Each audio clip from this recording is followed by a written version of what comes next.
this weekend will be quite short. It'll be deep but short. And after we finish, I'd love you to just go out and do whatever you want and try and get yourself in a state of meditation. That is a tranquil mind. And that's what you're looking for, is a tranquil mind. This is why people meditate all over the world. They try and tranquilize their personal mind. So as their personal mind, with all its problems and all its inhibitions, they vanish. And in its place comes what you would call divine mind. And divine mind, again, is before the creation of form, before the contamination of the personal thinking. And if you can get back to there, that is what you call, some of those mystics would call, going home. You go home to where you belong. And people will say, well, this may take years. I hear some people talking about going to India and going up the Himalayas and talking about it's going to take years and years of practice to do this. That's not true. You're already there. You truly are. The only thing that stops you from seeing this is your own thoughts. And this is where the missing link is thought. The missing link that all psychologists, psychiatrists, therapists, and all human beings are looking for is thought. And if you can find the secret to thought, you'll find the secret to life. Just listen. And please, I know this sounds strange. I'm sitting here talking to you. Don't listen to my words. If you listen to my words, you can find an argument. I'm trying to explain the unexplainable via the word. And if you can go past the word, deep into your own inner soul, you'll find the answer. Because soul is pure consciousness. As you lose your consciousness, you lose your sanity. If you want to go home, you have to retrieve it back. And the only way you can retrieve it is throw away the old and let the new in. It's your birthright. It's everybody's birthright. As I said before, we're all spiritual beings walking on this planet, wondering where we came from, looking for the secret to life, looking for the secret to happiness. And what do? We look outside. This is quite natural. We go to India, we look for the truth. Some people go up the Himalayas, see the monks to look for truth. Some go other places. No matter where you go, you take it with you. Because every human being in this world is the truth in disguise. Just listen. And if you don't understand, it really doesn't matter, because I don't know anyone in the world that understands. It's a feeling. Once you get this nice feeling, then the understanding comes later. A lot of people listen and they'll say, I have no idea what that guy just said. And I remember one time, there was about 200 people. And this woman got up and she said, Sid, I don't have a clue what you just said. And I said, that's good. She said, what do you mean it's good? And I said, please, just sit down. And she sat down. And I said to the 200 people, is there anybody in this hall knows what I'm saying? Put your hand up. There was one hand went up. And that one hand argued with me all weekend. So, you're not looking for an intellectual understanding. It doesn't matter how much education you have or you haven't. It doesn't matter how rich or poor you are. It doesn't matter the condition of your life, whether it be good, bad, or deplorable. It doesn't matter. Truth will take you out of it if you just listen. It will guide you through life. Because in actual fact, you're being guided by a spiritual force far, far greater than you. And you're always being guided. Ever since day one, you were guided. But your own mind doesn't know that. Your own mind, with this, what we call the ego, this image of self-importance, that's the big problem. So we'll see what we can do this weekend.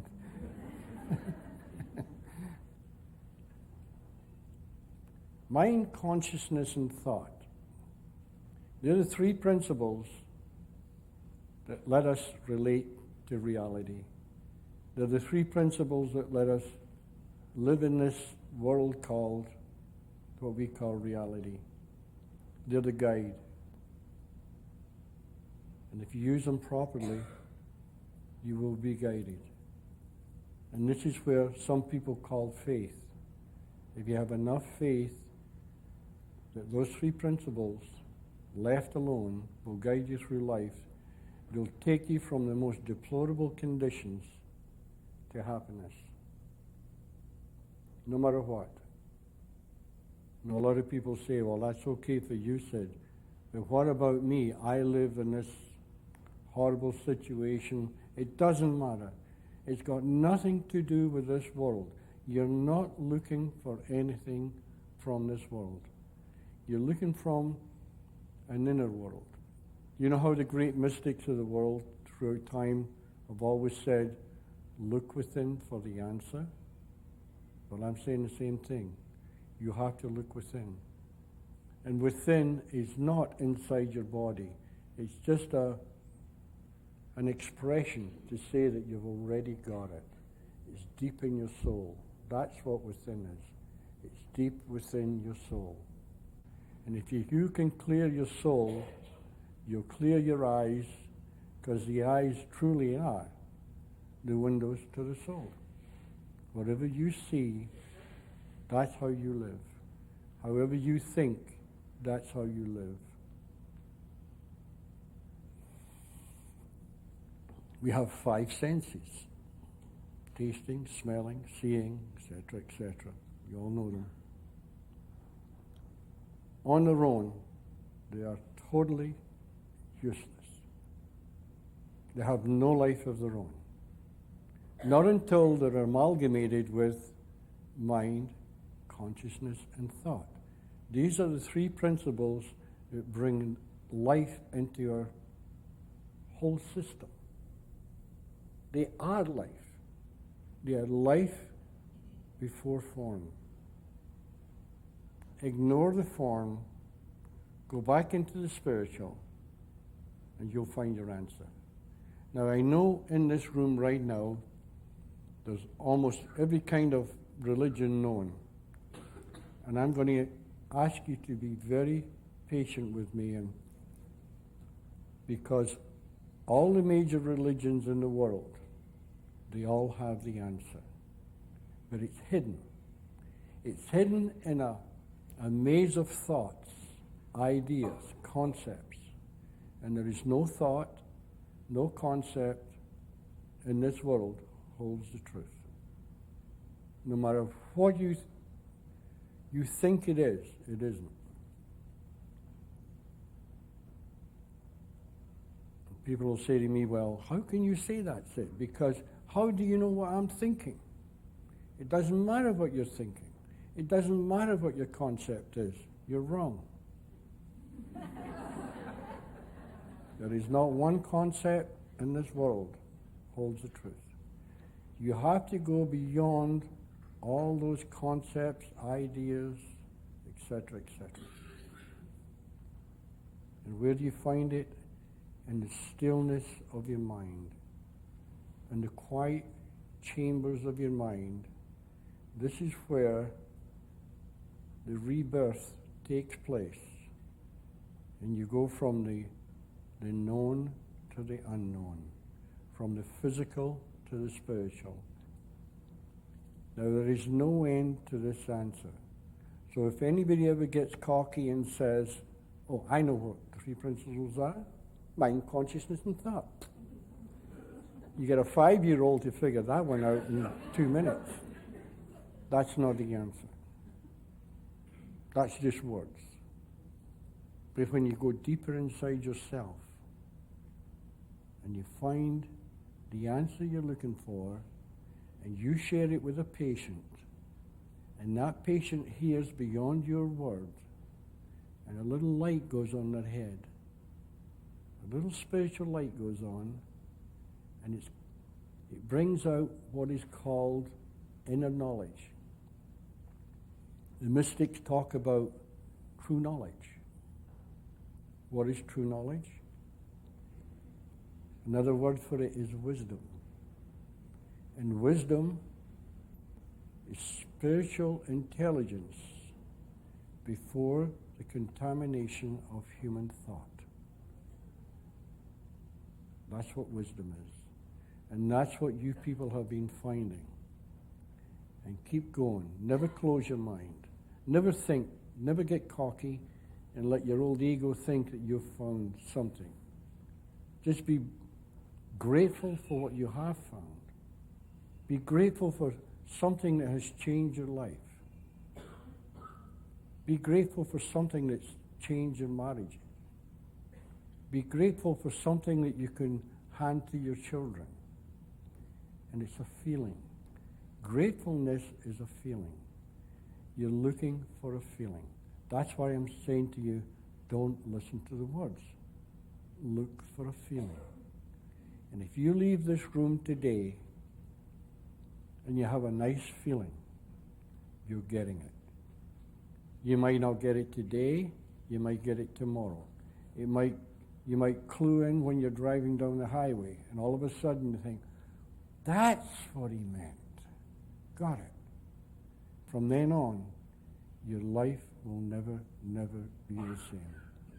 Because once you have gone up to a certain level and seen the newness, you never come back again. It's not good enough. And another trap is never try and go higher. Because you're searching for something you don't know. Be grateful, that feeling. And if you can get that grateful feeling, it will take you higher. And the longer you keep that feeling, those nice thoughts, the more you will expand the boundaries of your mind. Because that's what we've done. We've put boundaries on our own thinking capabilities. I've had 1,000 people say what I'm talking about is impossible. How come I'm here? It's not impossible. There is nothing impossible. Not when you go to the spiritual side of life. We all have what we're looking for. You know the old saying, I am that which I seek? That's what I'm talking about. Nobody in this world, nobody is greater than anybody here. Nobody is more spiritual than everybody in this room. No matter who you are, no matter what the condition, everybody in this world has the same spiritual knowledge within themselves. You know how they say love is always the answer? Because love is a mind that isn't contaminated. It sees beyond the physical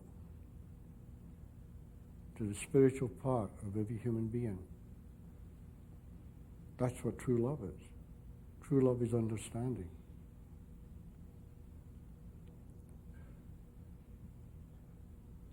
No, it's very, very natural that we all go astray. It's the most natural thing in the world.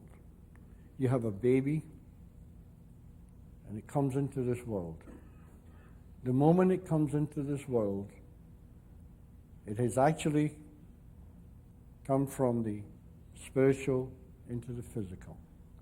The second that baby arrives into the physical, it's contaminated because it sees the physical. It sees what you call the great illusion.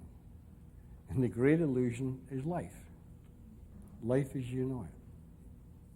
And that's why some of those gurus from India and people, they talk about the great illusion, the great awakening. Because you go from a dream state and you awaken to realize who and what you are. And who and what you are is not your name, not a physical, it's spiritual. And when you go back into that spiritual and you find out who you are, there's where your happiness lies. There's where your sanity lies. Because you start to decontaminate yourself.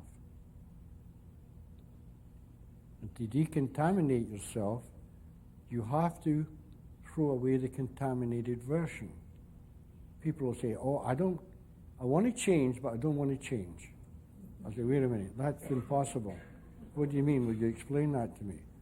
Well, I like my anger, and I like being, who I am. I'll say, well, are you happy? No. Well, if you want to throw this unhappiness away, that's the only way you can find happiness. It's like having a bottle of stale wine, and it's filled to the brim, and it tastes awful. Now, you try and pour something into good wine into there, it won't go in. Not until you pour it out. And the more you pour out, the more good you can get. So the more you give up, the more you get. And all you're giving up is something that's bothering you. Be grateful for what you've got. Because gratefulness is the most beautiful feeling you can have. Grateful for having your child. Grateful for having a good spouse. Grateful for life. Grateful for having a job. Grateful for a place to live. It's all a feeling. Look for a feeling. The feeling holds the secret to life. And the missing link to connect you to that feeling is thought. And forget about divine mind, divine consciousness, divine thought. Let's just call it mind, consciousness, and thought. They're both the same thing. So let's cut out the middleman and go straight to it. There is only the oneness of life. The oneness of life, what is that? That's amalgamating the spiritual and the physical, blending them together so there is only one reality, not two, physical and the spiritual. They're both the same thing in a different disguise. You know how some of the biblical teachings will tell you that there's heaven and earth? Well, what they're talking about is the spiritual and the physical. And they say heaven is here now. It is. We're all living in heaven right now, and we don't know it. Heaven is not a place. Heaven is a state of consciousness. And if you learn to raise your level of consciousness, another way to say that is you raise your level of understanding. And that's what you're looking for. You're looking for understanding. So no matter what church you go to, keep going and listen very carefully, not so much to the words, what your preacher or minister is saying, but the very essence of your religion. The essence, the core. And once you get into that core, you'll find out no matter who you are, what religion you are, they're all saying the same thing in a different disguise. All same. And when you see that, you start to respect everybody else's religion. Because you're all on the same journey. And once you see this, you can turn around to Catholic and say, oh, I know what you're talking about. Then you turn around to somebody who's Jewish and you say, oh, I know what you're talking about. Then you turn around to somebody who's a Hindu and you say, I know what you're talking about. And you could keep going on and on and on. Because they're all saying the same thing in a different disguise. Because we all come from different cultures. Like you take the North American Indian. The way they describe the secret to life is by talking in the spiritual. They talk about the deer, the lakes, the sky, and all Mother Earth, and everything it roams it, are all spirit in disguise. Amalgamate the physical with the spiritual, then they turn around and they say, well, the Great Spirit, because the Great Spirit is heaven and earth put together. It's all one. The oneness of life. That's another clue that those great minds have left us, is the oneness of life. What is the oneness of life? It's the amalgamation of the physical and the spiritual. And that's what mind, consciousness, and thought are. The spiritual. The non-tangible. You can't explain it. How can you explain something that doesn't exist? Because it's called, another clue was a great nothingness. It is nothing. The spiritual, they have no form. So how can you possibly explain something that has no form? So our minds create a form. And we say, oh, mind, I know what mind is. Consciousness, I've got a good idea. I know what thought is. And I've missed it. But you have no other choice. Because we're human beings, we are thinking creatures. We think our way through life. This is what we were giving this great divine gift called thought. We think our way through life. And the clearer our thoughts, the clearer our life. And people will say, well, you mean to tell me if I hear what you say, I'll get out these horrible conditions of my life, but how? Tell me how. Nobody can tell you. Not until you get there, then it'll happen. If anybody had told me I'd been doing this now, I would have died 1,000 deaths with insecurity. I'd have been in the middle of darkest Africa, hiding in a tent.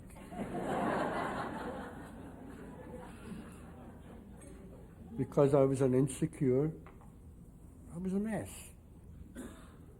I was so insecure, frightened of life.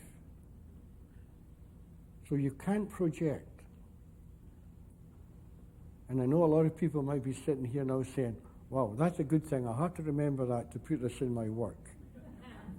Don't do that. Ignore everybody else in the world today. Be totally selfish. I'm pleading with you, be totally selfish. And if you think, oh, this will help in my work, forget it. Look after yourself. Cure yourself first. You know that old saying, doctor, heal thyself? Because whatever you are is all you can give away. You can't possibly take somebody back into the past, to the hellhole, and all the agony that they've gone through to find happiness. It's not logic. You have to forget the past. You know how they say to forget is to forgive? And this is where forgiveness comes in. Now you have to learn to forgive anybody that's harmed you in the past. Now, this doesn't mean to say you're going to give them an open reins that they can do it again to you. But you forgive them.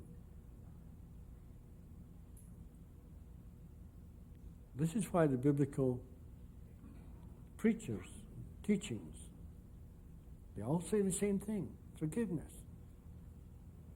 people can't get it in their head. If they have no forgiveness in their head, and they're full of anger and full of hate, there's these two feelings. They're going to control you the rest of your life until you learn to forgive. And if you learn to forgive, that anger, that hate, that sadness, the sorrows, they all vanish. So if you don't forgive, all you're doing is hurting yourself. And that's really silly. And I did that all my life. I held my past experiences as a little boy in Scotland against myself all my life. And I thought I was holding it against other people, which I was, but I was also holding it against myself. It was self-inflicted wounds. But once I saw the power of forgiveness, it was gone. And when I looked back in the past, instead of seeing the horror of the past, I saw beauty. I saw beauty in the people that had done anything to me, that had disturbed me, that had let me down. At least that was the way I saw life, because I had those psychological viruses, and I didn't know how to get rid of them. But once I found the answer was love, those viruses vanished. And when I went back to where I was brought up, literally, I saw a different world altogether. And that's the same with you people. If you find something today, this weekend, that raises your level of understanding, level of consciousness, you go out into the world, you'll see a different world. And if the old comes back, stop. Don't try and figure it out. The old bad feelings come back. Don't try and figure out why, or you'll find a million excuses why. Just think to yourself, my consciousness must have gone down, my level of understanding has dropped, and all it is my thoughts. And once you see it's thought, again, you will be back to where you started, seeing clearer, a happier life. It's not trying to figure it out. You know how some of those things will say, well, let's try and figure out why you're all messed up. I'll tell you, you could go till hell freezes over and you will find 10 million excuses why you're unhappy. You can make them up like that. If I want to be unhappy, I can just say, the reason I'm unhappy is I'm sitting here talking and you people aren't. That's good enough for me.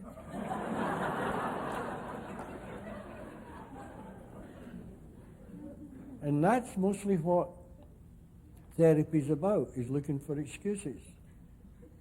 But once they see that those excuses don't hold water, like what is it that changes you? What changes you is you've cleared your mind, your physical mind.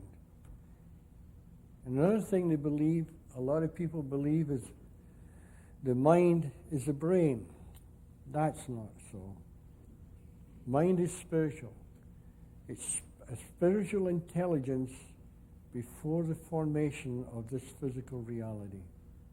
The brain is like an unbelievable computer.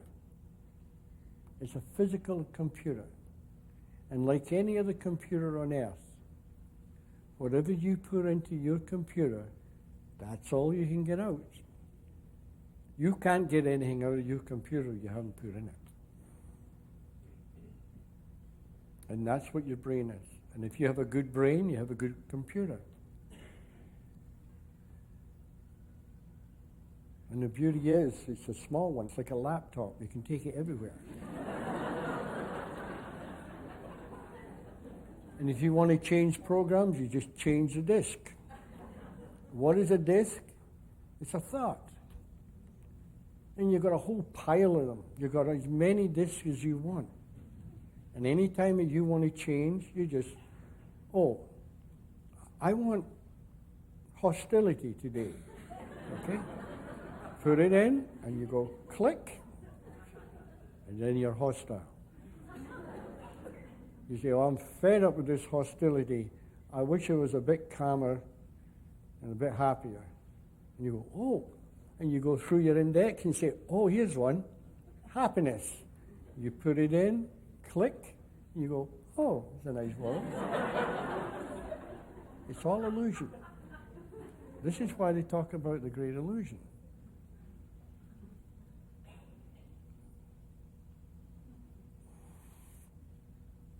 And just like computers, you get viruses. And you get a virus detector.